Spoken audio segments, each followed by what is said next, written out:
Itse tulen perheestä, mikä meinasi rakentaa talon, mutta mä oon lama-ajan lapsi niin kuin moni meistä, ja sitten se jäi se rakennushaave tunnetuista syistä. Mutta nyt sitten kun tänne on oman jälkikasvun kanssa tullut ja itse on päässyt elämässä semmoiseen vaiheeseen, että nyt rakentaa sitä taloa perheelle, niin on ollut kyllä mahtava huomata, kuinka lapset on ollut tässä innolla mukana. Että kyllä tässä on betonia valettu ja sormenjäljet tehty betoniin ja harjateräksiä suojattu niillä oransseilla nupeilla.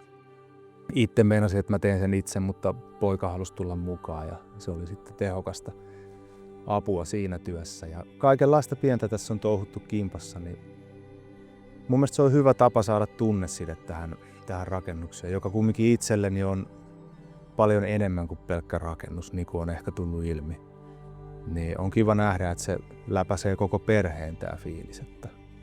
Että toivon heidänkin sitten joskus vuosikymmenten päästä muistelevan, kuinka he rakensi sitä taloa. Semmoinen fiilishän siitä tulee, vaikka nyt ei tekisi kuin muutamia asioita, mutta se saa sen fiiliksen, että tämä on niin kuin heidän rakentama.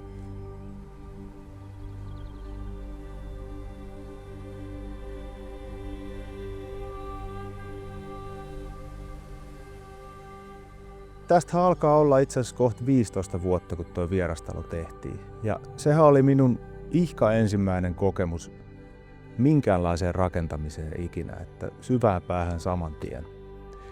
Ja kun siitä selvittiin ja se onnistui, niin sen jälkeen niitä oppeja tuli hyödynnettyä.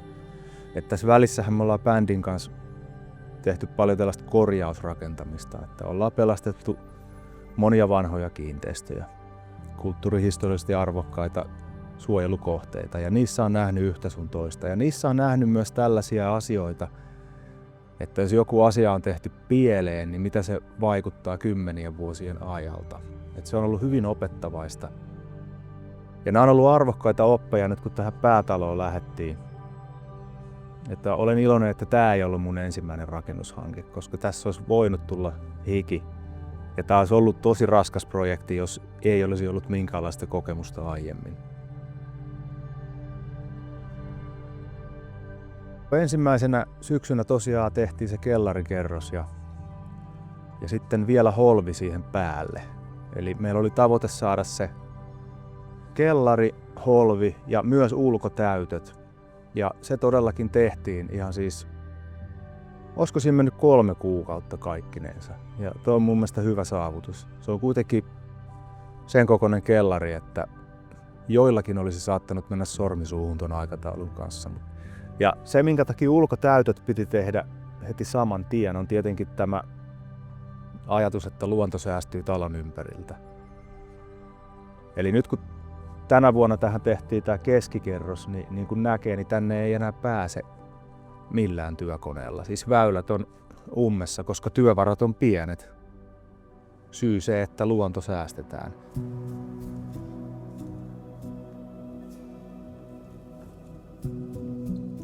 Tässä toki omalla kokemuksella nyt on semmoinen hyöty, että osaa itse katsoa, että asiat tulee tehtyä hyvin, mutta totta kai ne tulee tehtyä hyvin. Että täällä on huipputekijät ja huippuinsinööri piirsi nämä kuvat. Ja kaikkia näitä yhdistää se, että tämä porukka on niin kuin ammattiylpeydellä liikenteessä. Että tuntuu, että täällä työmaalla ja sitten siellä insinööritoimistolla arvostetaan sitä, että he pääsee tekemään tällaisen kohteen niin kuin ihan oikeasti tänne Suomeen. Mutta nyt kun tämä runko alkaa olla kohta valmis, niin mä koen, että tämän projektin haastavin vaihe on pian tehty. Et kyllähän ne kaikista oleellisimmat ja haastavimmat hommat on ollut just nyt käsillä, kun tätä runkoa tehdään. No ehkä myös se haasteellisuus on varmasti tietysti ollut parastakin. Että välillä sen tietysti raavituttaa päätä ja mietityttää, mutta onhan se tietysti aina kun saat tilanteen tehtyä ja ratkaistua, niin onhan siinä oma haasteellisuus ja viilis siinäkin, että taas se tuli hoidettua.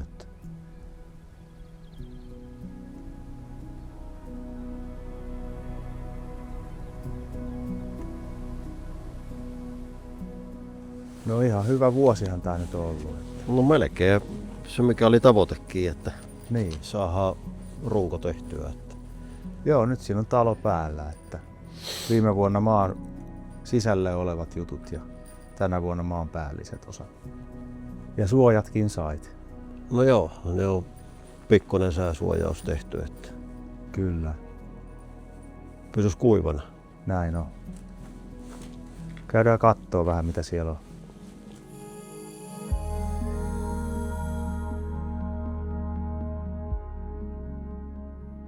Onko se valmis katto ihan edes näin korkea? Se taisi olla nippanappa, että se tää on hyvin loivetaan katto. Tässä tulee melkein 1,10 korkeinta. Niitä näyttää tasakatolta, No melkein. mutta ei ole sitä kuitenkaan. Että 60 senttiä taitaa nousta, mutta ei se nouse ihan noinkaan korkealle. Että On se hyvä, kun oot tehnyt tämän. Väitän, että jos tässä olisi ollut joku muu tekemässä, niin meillä ei välttämättä olisi vielä edes ykköskerrosta. Mutta nyt meillä on 2. 3. No 3 tavallaan, niin jos Niin. kellari lasketaan, niin. Nollakerros pitää laskea No myös. juu, kyllä. Ei sit voi unohtaa. Niinpä.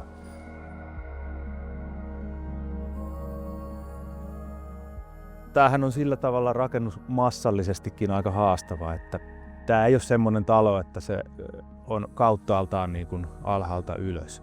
Että esimerkiksi kellariosio on tuossa talon keskellä. Ja sitten taas ykköskerroksessa on tämmöiset siivekkeet vähän joka suuntaan. Ja sitten taas kakkoskerros nousee vain keskeltä ylös. Eli periaatteessa kakkosen ja kellarin kantavat seinät on samat, mutta ykköseen ollaan levitetty rakennusmassaa. Joka sekin tietenkin aiheuttaa rakennusteknisesti, varsinkin meillä, niin mittavia haasteita. Mutta meillä on tekijät, jotka pitää haasteita mahdollisuutena ja sillä tavalla siitäkin selvittiin. No haastavintahan tässä on tietysti ollut tämä arkkitehtuuri. Ihan mitä se Eerikki on piirtänyt, niin sitä noudatetaan niin kuin raamattua. Että se tässä nyt ihan ylivoimaisesti haastavi muoto.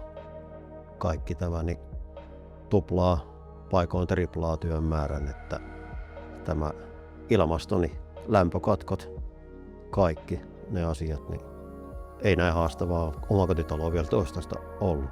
Eikä taida tullakaan. Tämä on tietysti tehty kivikiveltä, siis harkko harkolta. Että se nyt on ihan ensimmäinen lähtökohta. Ja tämä liittyy elinkaareen, kun tässä tosiaan haetaan sitä satojen vuosien elinkaarta. Eristeen molemminpuoliset onkalot on täytetty sitten betonivalulla ja siellä on järeä raudoitus, niin kyllä toi sellainen runko on, että toihan ei tuosta häviä ikinä mihinkään.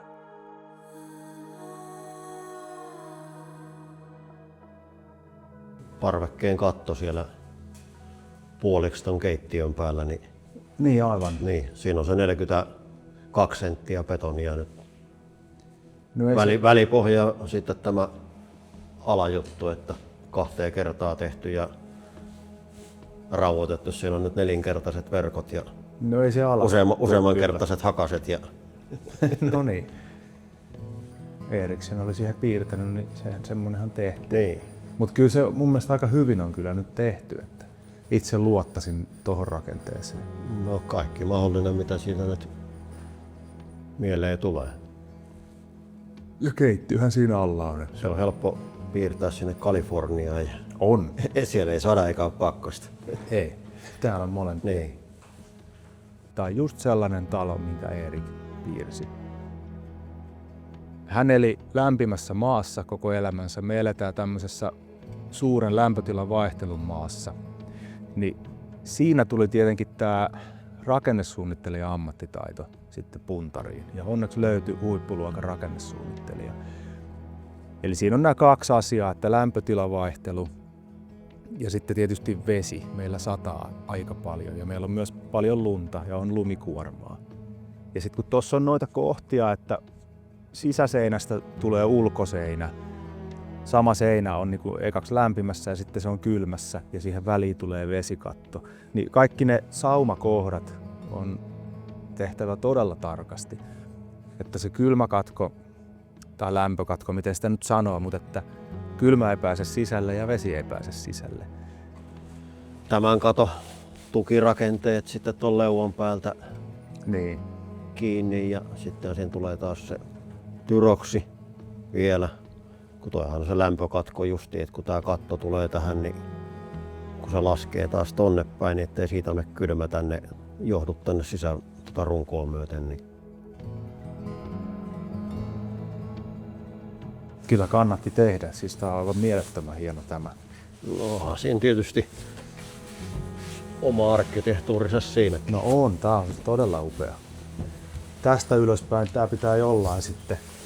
Keksitään nyt mikä tämä on. Niin joo, ja kyllähän se tästäkin jotain täytyy keksiä sitten vähän hioa taikka. Niin on. Joo, kyllä mä Eko ajattelin silloin, kun mehän oltiin jo suht pitkällä syksyllä, kun tää holvi oli tehty, niin mä ajattelin, että onko tää vuosi tässä, mutta niinhän sä vaan rykäsit tän kakkoskerroksen hyvinkin nopeasti, sanoisin näin. Joo, ja tässä loppujen lopuksi näitä kiviä paljon. No ei ole kiviä. Mennyt suhteessa niin paljon kuin näitä isoja aukkoja, niin Ei, mutta on noissa kivissä ollut sahaamista ja tätä kulmaa on kyllä. Ja tämänhän te teette melkein sahaamalla. No joo, tässähän niitä ei käytetty niitä kulmamuotteja niin kuin kellari tehtiin. Niinpä. Tämän kyseisen rakennuksen kohdalla ne hitaat vaiheet liittyy nimenomaan tuohon, no voi sanoa, että tuohon holvityöhön, että ykkös-kakkoskerroksen välinen holvi ja kaikki ne paikalla valetut ikään kuin ilmassa leijuvat kulmat. Niin kuin todettu, kun tuo rakennusmassa ei ole semmoinen suora pötkö, vaan se on hyvin polveileva. Että esimerkiksi kakkoskerros lähtee suoraan holvin päältä monessa kohtaa ja alla ei ole pilaria. Eli sinne on tehty sellaisia ilmassa leijuvia palkitusosioita, jotka kantaa koko kakkoskerroksen. Tuossa on yksi semmoinen kulma, joka roikkuu ilmassa ja se kantaa koko yläkerran tuon kulman.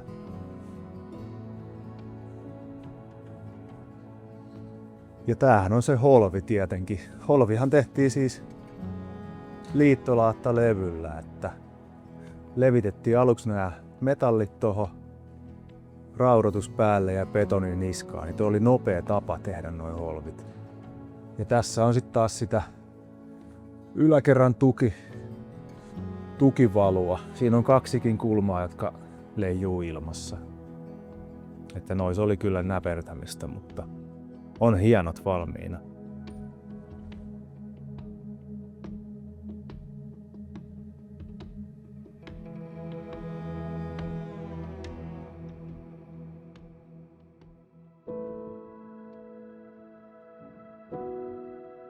Toinen talvi alkamassa, milloin rakennustyömaa pistetään seis. Ja tääkin on siinä mielessä kiitollinen tilanne, että kun mulla ei ole mikään kiire saada tätä valmiiksi. Itse asiassa mä nautin tästä tekemisestä suunnattomasti. Et ei todellakaan ole hoppua päästä maaliin. Ja näin ollen pystytään toinen talvi nyt ihan vaan odottamaan talosuojaa ja odotetaan kevättä. Mutta kuitenkin, jos mä ajattelen tätä nettorakennusaikaa, niin jos mun laskut nyt yhtään täsmää, niin tätä on nyt 10 kuukautta oikeasti rakennettu, tätä runkoa. Ja niin kuin nähdään, tuo rakennusmassa on todella polveileva ja kaikkea muuta kuin perusrakentamista. Ja siinä on kumminkin kellari, ykköskerros ja kakkoskerros, eli periaatteessa 3 kerrosta kivitaloa tossa muodossa. Niin 10 kuukautta rakentamista, niin sanoisin, että aika hyvä suoritus.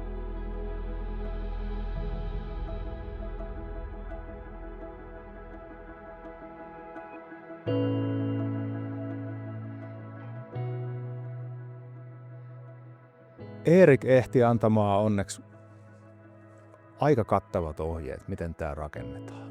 Siis hyvinkin viimeistellyt ohjeet. Ja niiden mukaan me ollaan menty. Ja jos käytännön tasolla on tullut jotain toteutukseen liittyvää kysymystä, niin kyllä se on ollut Lammin auttava puhelin, mihin on soittanut. Mutta täytyy myöntää, että kyllä mä oon kaivannut sellaisia hetkiä, mitä oli vierastalon kanssa, että joku vaihe on saatu tehtyä. Ja itse sitä ylpeydellä katsoo, että kylläpä muuten onnistu, niin olisi ollut aika kiva lähettää Erikille valokuvaa. Koska niihin kuviin sieltä tuli yleensä tosi nopea vastaus, kun häntäkin kiinnosti, miten hänen taideteos täällä etenee. Ja nyt kun tämä viimeinen taideteos on edennyt mielestäni hyvin ja hyvässä aikataulussa, niin olisihan se kiva saada näyttää Eerikille, että kato mitä me on saatu aikaa täällä. Mutta tietysti hänen toimistohenkilöt on olemassa ja jälkikasvu on olemassa ja toivon kovasti, että saisin heidät sitten tupaan tuliaisiin, kun tää on valmis.